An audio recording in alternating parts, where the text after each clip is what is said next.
Можно ли работать без боссов? Как компания доходит в своем развитии до самоорганизации?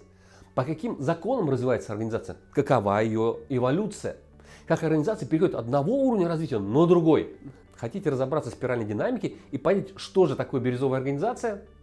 Сегодня поговорим про эволюционную теорию организации, получившую широкую популярность в бизнес-среде, которая называется спиральная динамика Грейвза. Вы поймете, как перейти от базовых уровней до бирюзовых компаний, работающих на принципах самоорганизации, без руководителей. Да, и причем здесь вообще все эти цвета: красный, синий, зеленый, желтый, бирюзовый и другие, когда речь идет о бизнесе. Обо всем поговорим.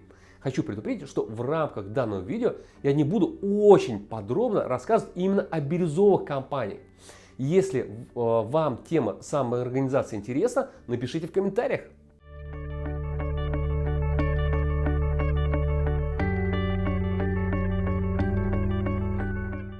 Всем мира, меня зовут Сергей Литин. Я эксперт по развитию организации. Я очень надеюсь, что то, что сейчас происходит в мае 2022 года, когда-нибудь закончится. На таком фоне сложно рассказывать про развитие бизнес-организаций. Тем не менее, я считаю возможным делиться своими знаниями со всеми людьми вне зависимости от той национальности, которую они представляют. Я прошу вас поддержать канал Лити.Про, поставьте лайк, сделайте репост, напишите комментарий. Спасибо! Итак, спиральная динамика. Создателем системы спиральной динамики развития был американский профессор психологии Клэр Грейвс. Грейвс был ученым, исследующим биопсихосоциальные системы. Использовал в своей работе различные гуманитарные дисциплины. Грейвс 30 лет изучал ценности, нормы поведения более чем 50 тысяч человек из разных стран и культурных традиций. Ключевым результатом работы Грейвза было заключение, что любая органическая система, будь то человек, общество или отдельная организация, проходит определенные этапы развития человеческих ценностей. Он дал название своим выводам — теория эмерджинальных циклических уровней существования. То есть на самом начале никакой спиральной динамики не было. Следует отметить, что исследование разных типов человеческого мышления Грейвс основал на идеях пирамиды потребностей Маслоу. Грейвс и Маслоу работали в одно время. И у Маслоу было недостаточно научного обоснования своей теории. Поэтому Грейвс изначально хотел подтвердить идеи Маслоу. В результате данные Грейвза открыли множество закономерностей, идущих дальше относительно иерархии потребностей Маслоу. После смерти Грейвза его незаконченную работу продолжили его ученики Кристофер Кован и Дон Бекхэм, которые и дали теории Грейвза название «Спиральная динамика» и опубликовали книгу с одноименным названием в 1996 году. Тогда же была представлена цветовая интерпретация этапов развития живых систем, таких как человек или организация.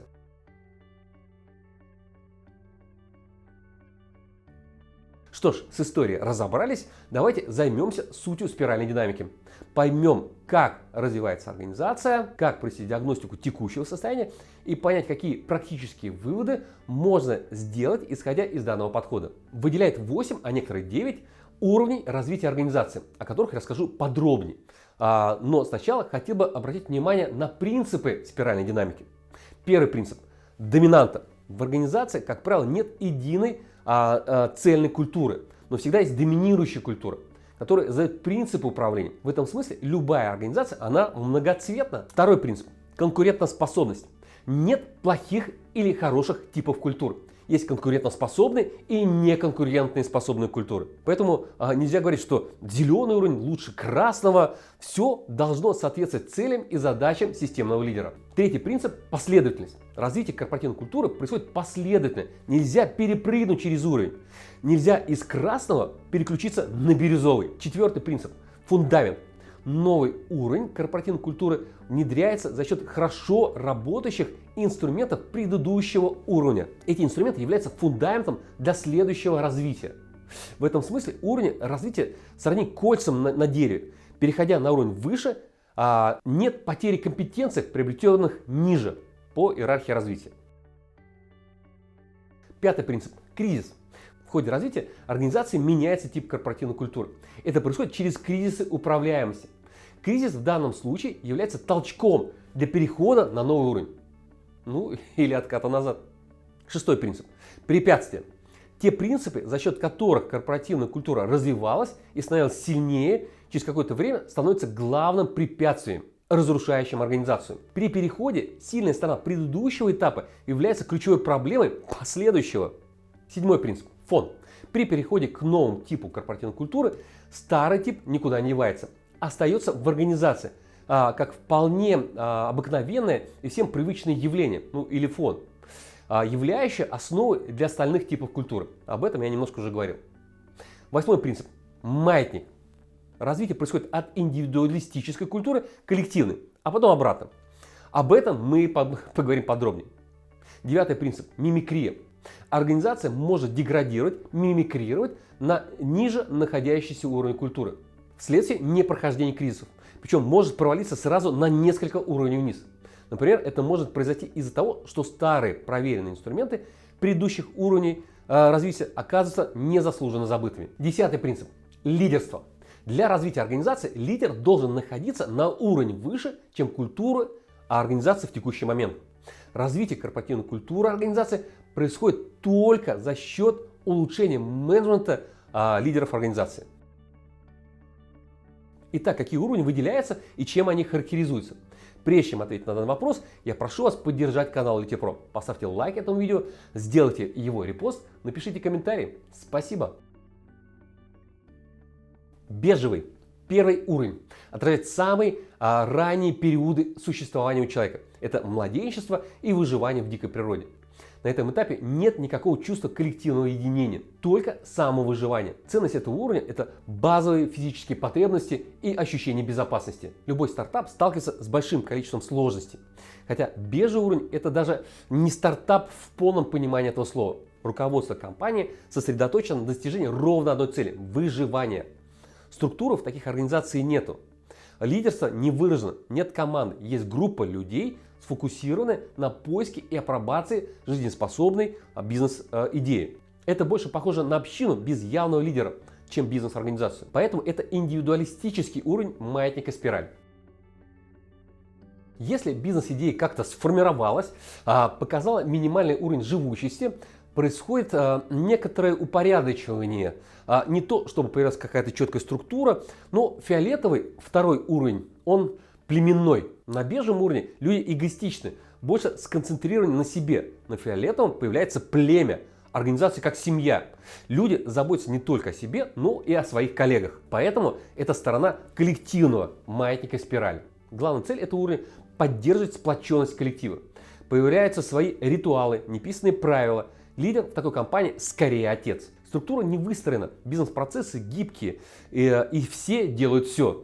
Идеальный сотрудник, родственник, друг, тот, кто подходит под понятие семья, пускай даже не буквально. И здесь уместно поговорить о негативной стороне этого уровня, который как раз приводит к кризису. Я уже говорил о том, что все делают все, но при этом никто ни за что не отвечает. Мы можем столкнуться с нежеланием сотрудников брать ответственность на себя. Лидер, как отец, все тащит на себе, при этом обеспечит комфорт и заботу своим подчиненным. Тогда на смену фиолетовому уровню приходит красный уровень силы, власти. Это переход к стороне «я» в маятниковом спирали. Лидер начинает концентрировать власть в своих руках, ставит под жесткий контроль деятельность организации, окружает себя верными соратниками, которые также поддерживают ключевые посылы системного лидера. Главное – результат – тот прав, у кого больше прав. Лидеры в красной организации требуют к себе особого отношения. Даже если в компании есть правила, регламенты, процедуры, то это для рядовых сотрудников. Лидеры могут их не поддерживать. Системный лидер в красной организации – вершитель судеб. Организационная структура часто выстраивается вокруг личности руководителей. Ценится способность завоевывать власть, доказывать свою авторитетность и личная приверженность системному лидеру. Ключевой навык – это героическое тушение пожаров. Такие траблшутеры очень ценятся. Главное убеждение данного уровня – только силой можно получить желаемое. Идеальный сотрудник – лояльный исполнитель, который быстро и без лишних вопросов выполняет поручения системного лидера. Положительными сторонами этого уровня является высокая целеустремленность, наличие энергии для движения вперед, скорость принятия решения. Кризис данного уровня связан с тем, что в силу высокой централизации принятия решения лидером происходит его выгорание, накапливается усталость из-за необходимости постоянного контроля.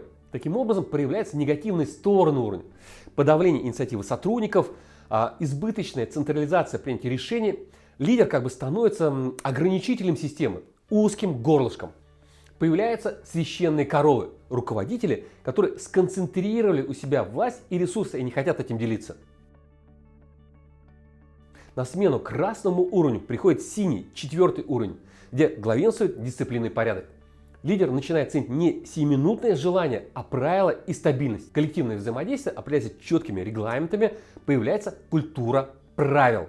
Организационное построение основывается уже не на личных способностях отдельных руководителей и человека, а понятном распределении функций. Наиболее эффективный руководитель на данном уровне – это системный архитектор. То есть он может выстраивать систему как набор бизнес-процессов, информации, ресурсов, ролей, и тому подобное. Еще раз, ключевой навык руководителей – это создать правила и придерживаться их в каждодневной практике. Плюсами данного уровня является структурированность, прозрачность системы, взаимный контроль, экономическая эффективность на этапе роста. Как и любой другой уровень развития, синий по мере жизни и роста организации может приобретать негативные черты, которые приводят к кризису. Доминирование правил над смыслом – это правило ради правил. Длительность принятия решений, рост подавляющей бюрократии. Организации, задержавшиеся в культуре правил, становятся слонами в посудной лавке, слишком тяжелыми, забюрократизированными. Тогда на смену необходимо переходить на 5-й, оранжевый уровень культуры успеха. Конкуренция, ориентация на достижение, победа. И это все признаки культуры достижений. Это как раз уровень, где хорошо работают ключевые показатели эффективности, KPI. Там проявляется соперничество подразделений за право называться лучшими. Важно не перепутать данное стремление с красным уровнем, где тоже есть борьба за власть и ресурсы. Если на красном уровне все методы хороши, чтобы победить, то на оранжевом это больше похоже на спортивное состязание. Каждый может победить, если будет играть по правилам. Поэтому это очень индивидуалистический подход в маятнике спирали. Лидер будет эффективным, если будет обладать стратегическим мышлением, умением мотивировать команду. Организационное построение стремится к проектам, матричным структурам, дивизиональному построению. Идеальный сотрудник – командный игрок, независимый, ответственный, с высоким уровнем мотивации на достижение целей. Плюсами этапа являются возможность масштабировать бизнес, высокий уровень энергии и вовлеченности сотрудников, гибкость, способность адаптироваться для достижения целей. Минусами является выгорание из-за перфекционизма, постоянной гонкой за сверхрезультат. Деструктивная конкуренция между различными структурами организации, слабая взаимная поддержка. Зеленый, 6-й уровень, проявляется в желании сделать мир лучше не только для себя, но и для окружения. На смену индивидуальной культуре успеха приходит коллективная культура согласия. Она основывается на сильной идеологии, объединяющей сотрудников организации. Миссия организации, ее глобальный смысл становится важнее финансовых показателей. Ключевая идея заключается в том, что если компания имеет сильную миссию, выстроила эффективную бизнес-модель и привлекает сотрудников, самых лучших, приверженных миссии, то необходимые финансовые показатели будут достигнуты. Лидеры в такой компании – служители. Ключевой навык достижения согласия в команде – это командный игрок, настоящий визионер и объединитель. Таким лидерам не важны атрибуты власти, как на красном уровне, или достаток, как на оранжевом уровне. Он может приехать на работу на самокате или велосипеде, а совет директоров проводить в джинсах и кроссовках. Организационные структуры здесь адаптивные. Здесь хорошо работают проектные структуры, Agile, Scrum, Kanban и прочие методы гибкого управления. Идеальный сотрудник – творец, высоко мотивирован на реализацию миссии компании. Плюсами являются равенство, высокая лояльность и увлеченность сотрудников в достижении целей компании. Глобальное мышление, постоянное саморазвитие и развитие команды. Минусы – некоторая неповоротливость, неторопливость принятия решений из-за необходимости согласования с командой, то есть с широким кругом людей. Возможный недостаток энергии, разрушение рациональной основы бизнеса, снижение дисциплины. Желтый уровень – интегральный. Лидер, достигший этого этапа, может легко переключаться и ориентироваться на ценности предыдущих ступеней. Для человека на этом этапе важнее всего возможность самореализации, осуществление своей миссии, а не статус в обществе. Лидер на этом уровне становится игроком, созидателем. Все гармонизирует. И смысл существования компании, и цели, и стратегии, и правила, и отношений. Поэтому желтый и называют интегральным или целостным. Многие объединяют этот уровень с бирюзовым уровнем, в котором управление основывается на принципах самоорганизации сотрудников. Каждый сотрудник берет ответственность за вмененный ему процесс, и его результат становится творцом успеха организации. Но ряд авторов все-таки выделяет отдельный 8-й уровень, бирюзовый или индиго. Это холистический или целостный, основанный на понимании единства всего в мире и важность каждого человека, его уникальность. У автора теории, которая в последующем стала называться спиральная динамика, желтый уровень предельный. Я склонен считать, что желтый уровень и бирюзовый это одно и то же. Иной цвет появился в книге Фредерика Лалу «Открывая организацию будущего». Автор опирался на теорию Грейвза, но позволил себе изменить цветовую гамму. Сейчас на рисунке вы видите соотношение цветов эволюционного развития у каждого из авторов. Для полноты картины следует оговориться, что иногда выделяет и 9-й уровень, коралловый, самый неопределенный, мало проявляемый этап развития человечества. Тема бирюзовых организаций сейчас на слуху. Появляется все больше примеров такого рода компаний. Я сам посещал и изучал опыт ряда компаний, которые Фредерик Лалу описал в своей книге. Таких как Zappos, это продавец обуви. Возможно, вы читали об этой компании в книге Тони Шейна «Доставляя счастье». Я был в компании Patagonia, производителя и продавца спортивной одежды. Они, возможно, тоже читали, про нее есть книга Patagonia «Бизнес в стиле серфинг». Я был в компании Morningstar, это крупный производитель сельскохозяйственной продукции в Соединенных Штатах. В книге описаны примеры большего количества компаний, но в них я не был. В рамках самоорганизации бирюзовые компании используют определенные методы, такие как холакратия, социократия, коллаб.